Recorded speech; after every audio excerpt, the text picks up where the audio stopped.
किसके ऊपर से यार सबसे पहले बताओ हम स्टार्ट करें? Should we start with real state? Real state के कुछ बेसिक्स हैं जो मेरे को पहले आपको डिस्कस करनी है। ठीक है यार, मैं ये नहीं बता रहा हूँ, आप में से यार काफी बच्चे होंगे जो सोचेंगे भाई मेरे को रियल स्टेट में जाना ही नहीं। पर जनाब आज के दिन आपका अवेयर होना बहुत जरूरी है। राइट, आज का दिन एक ऐसा जमाना है कि आप अपॉर्चुनिटी ग्रैब करते हो, वो आदमी लकी होता है यार। और अपॉर्चुनिटी ग्रैब करने के लिए आपको पहले अवेयर होना चाहिए। आपको वो व्यक्ति नहीं होना चाहिए जिसे ये नहीं पता कि ओके जनाब रियल स्टेट कैसे वर्क करता है, स्टॉक का मतलब तो मुझे पता ही नहीं है, अच्छा भाई ऑनलाइन मार्केटिंग क्या होती है, अमेजोन क्या होता है, एफिलिएट्स क्या होते हैं, ये सारे डोमेन की कुछ नॉलेज ही नहीं है, तो आप चीजें फिर लिंक नहीं कर सकते। आप यूं नहीं सोच सकते कि मैं 4-5 साल बाद क्या कर रहा हूँ, किस प्रकार से मैं किस डायरेक्शन से रेवेन्यू ला सकता हूँ। जब हमें मल्टीपल सोर्सेज में जाना है कल को, तो आज के दिन कुछ आइडिया तो हो, फिर बाद में जाके आप कल को चाहे खोदते रहना घर में। सबके बारे में मैं एक ब्रीफ आइडिंग दे दूंगा। स्टार्ट करते हैं रियल एस्टेट के साथ। मैंने कहा okay, when we are talking about real estate, क्या समझते हैं हम इससे, क्या समझते हैं हम इससे?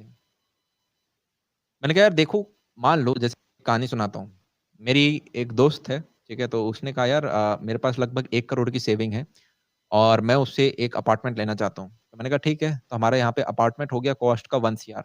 उसने कहा यार मैं लूं नहीं लूं, या ये सेम अमाउंट मैं बैंक में रख दूं, कहीं स्टॉक में लगा दूं, या रेंट पे ही रहती रहूं, मेरे समझ में नहीं आ रहा। मैंने कहा ओके, हमारी प्रॉपर्टी का 1 करोड़ है। मैंने कहा रेंट कितना दे देती है?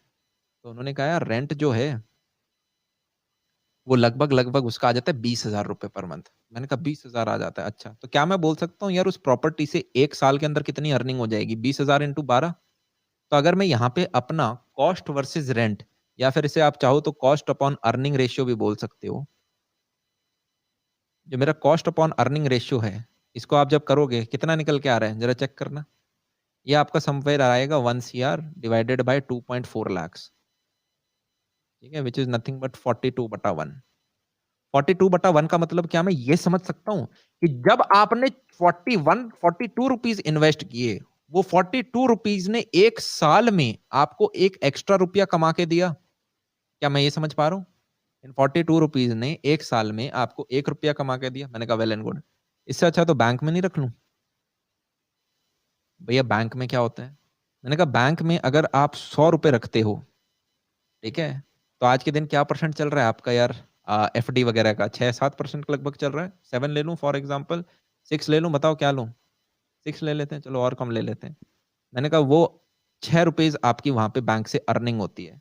तो अगर आप इसको देखोगे, ये रेशियो लगभग आपका समवेयर अराउंड आ रहा है 16/1। 16/1 का मतलब क्या है कि आपके पास 16 रुपए हैं, तो वो 16 रुपए आपको एक कमा के दे रहे हैं। इसका मतलब मैं बिल्कुल भी नहीं बोलना चाह रहा कि रियल स्टेट खराब है। आपको ऐसी ऐसी प्रॉपर्टी भी मिल जाएंगी जो 20,000 से ज्यादा रेंट देती है। मैं जस्ट आपको एक एग्जाम्पल दे रहा हूँ कि हम किस हिसाब से वैल्यूएट करते हैं कि जो भी मेरे पास कैपिटल है उसका बेस्ट इन्वेस्टमेंट ऑप्शन क्या हो सकता है। चीज समझ में आ रही है? क्या ये प्रॉपर्टी मेरे लिए अच्छी है या नहीं? वैसे अगर हम रियल स्टेट की बात कर ही रहे हैं, एक थंब रूल है यार रियल स्टेट में, आप एक जनरल डायलॉग नहीं बोल सकती। Area and location is very important. Area and location is very important. और उससे भी इंपॉर्टेंट आज के दिन ये है, मुझे एक ऐसी मुर्गी चाहिए जो कि सोने का अंडा दे सके। समझ पा रहे हो? मुझे एक ऐसी मुर्गी चाहिए जो कि सोने का अंडा दे सके। बीच बीच में यार मैं लेफ्ट राइट जंप करूंगा। मैं चाहता हूं आप एक फ्लो चार्ट बनाओ। सबसे पहले फ्लो चार्ट ये है, पहला स्टेप हमारा ये है कि हम आज एक टारगेट बना लेंगे। क्या मैं एक $5 मिलियन का टारगेट ले लूं जो कि लगभग 35 करोड़ होता है, कि अगर आज मेरे पास 35 करोड़ है तो मैं फाइनेंशियली फ्री हूं, मेरे को ये नहीं सोचना पड़ेगा कि यार मैं अगली चवन्नी कैसे कमाऊं। मैं ये नहीं कह रहा 35 साल की उम्र में रिटायर हो जाओ। मैं कह रहा हूं कि आपको सोचना नहीं पड़ेगा पैसे के बारे में। आप चाहो तो उसको दोबारा बिजनेस में लगाओ, दैट्स योर कॉल।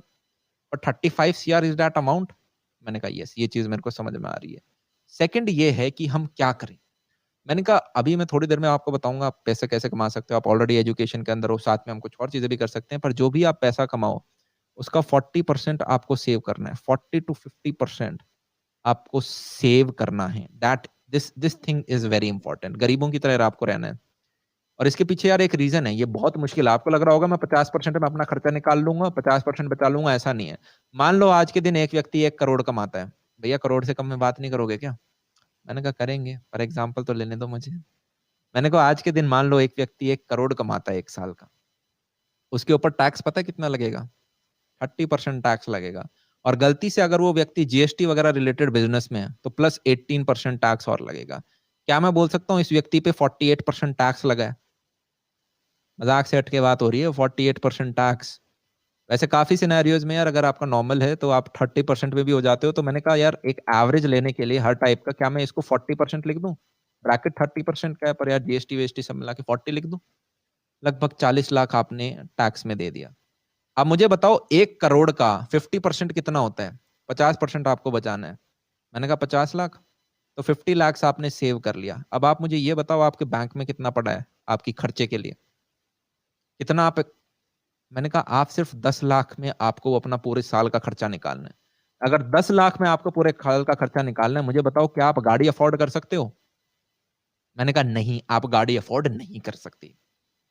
क्या आप शो ऑफ के लिए महँगी गाड़ी अफोर्ड कर सकते हो? मैंने कहा आप नहीं कर सकते। क्या आपको आईफ़ोन अफोर्ड करना चाहिए? मैंने कहा अगर 10 लाख में एडजस्ट कर सकते हो वेल एंड गुड वरना मत करो।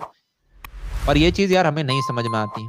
हम क्या करेंगे? हम तो भई खर्च करेंगे। हमें आपने ऐसे-ऐसे इंडिविजुअल देखे हैं, चलो अब एक अच्छा नॉर्मल फिगर लेते हैं। मान लो 20 लाख का ले लूँ, किसी की सैलरी 20 लाख है, उस पे टैक्स कितना लगेगा? शुरुआत में यार आपका टैक्स ब्रैकेट कम होता है, पता है ना आपको? 15 लाख से कम में आपके कम-कम होते हैं। तो जब आप उसको वैल्यूएट करते हो, वो लगभग साढ़े 3 लाख के करीब आपका टैक्स आता है, ऑल्दो आप चाहो तो इसको भी कम कर सकते हो कुछ प्रैक्टिसेज़ का इस्तेमाल करके। हमारे पास कितना बच गया यार? लगभग क्या मैं बोल सकता हूँ राउंड फिगर एक 16 लाख ले लेते हैं। 16 लाख के करीब मेरे पास बच गया। 20 लाख का आधा क्या होता है? क्या मैं बोल सकता हूँ 10 लैक्स तो आपको सेव करने हैं, स्टोर करो इसको, ग्रेट। मेरे पास बचा कितना? क्या मैं बोल सकता हूँ सिर्फ 6 लैक्स बचे अपने खुद के सर्वाइवल के लिए? अब इस 6 लाख में आपको रेंट भी देखना है, खाना भी देखना है, बिजली का बिल भी देखना है और गलती से अगर आपके कोई एक आध एक्सपेंडिचर है, वो भी देखने हैं। क्या चीज़ समझ में आ गई मुझे? सेट में यार हम इन्वेस्ट करेंगे। क्या ये हमारा हार्ड अर्न्ड मनी है? बहुत हार्ड अर्न्ड मनी है। इसे ऐसे-वैसे ही तो इन्वेस्ट नहीं कर देंगे। मैंने कहा हम ऐसी प्रॉपर्टी में इन्वेस्ट करते हैं, जो कि एक मेबी ना हो, वो एक मस्ट हो, एक हॉट प्रॉपर्टी हो। भैया what do you mean by hot property? Hot property का मेरा मतलब यार ये है, एक छोटा एग्ज़ाम्पल लेते हैं, जो कि कभी भी बिक जाए। जो कभी भी रेंट पे चढ़ जाए। जिसमें ऐसा ना हो कि कल को सड़क जाएगी तब इसकी कीमत बहुत बढ़ने वाली है। आज मैं चढ़ा सकता हूँ इसको, आज इसमें से अंडे निकाल सकता हूँ मैं। चीज़ समझ में आ रही है? मैंने कहा यस। जो रियल एस्टेट के अंदर होते हैं यार मैं आपको बता दूँ जब आप इस डोमेन के अंदर घुसते हो, आप शुरुआत में 1 साल में 1 बिल्डिंग लेते हो, क्योंकि कैपिटल बहुत इन्वॉल्व्ड है ना, तो आप रोज़-रोज़ तो खरीद नहीं सकते। तो आप बहुत होमवर्क करते हो। कभी-कभी आप 3-3, 4-4, 6-6 महीने होमवर्क करते हो एक ऐसी प्रॉपर्टी ढूँढने के लिए जिसमें आपके मार्जिन्स अच्छे हों। अभी आप मार्जिन समझ नहीं पा रहे होगे, रियल एस्टेट को कंटिन्यू करते हैं, इसलिए वापस जंप करते हैं। Area and location is very important. In fact it is the only thing which is important कि आपकी जगह कहाँ पे है और इसमें छोटी-छोटी चीज़ें मैटर करती हैं। रुपए हो गए, लगभग 12 गुना बढ़ गए हम। तो अगर आप इसको निकालोगे 12 टाइम्स ये लगभग आपको 32% का रिटर्न दे रहा है। जो बैंक आपको 6% का रिटर्न देता था, 32% का रिटर्न आप समझ रहे हो यार? क्या आपने ₹100 लगाए और आप ₹32 कमा रहे हो। ओ भाई साहब 1/3/1 आपने ₹3 रखे और वो ₹3 आपको ₹1 कमा के दे रहे हैं, ये तो बहुत अच्छा हो गया ना?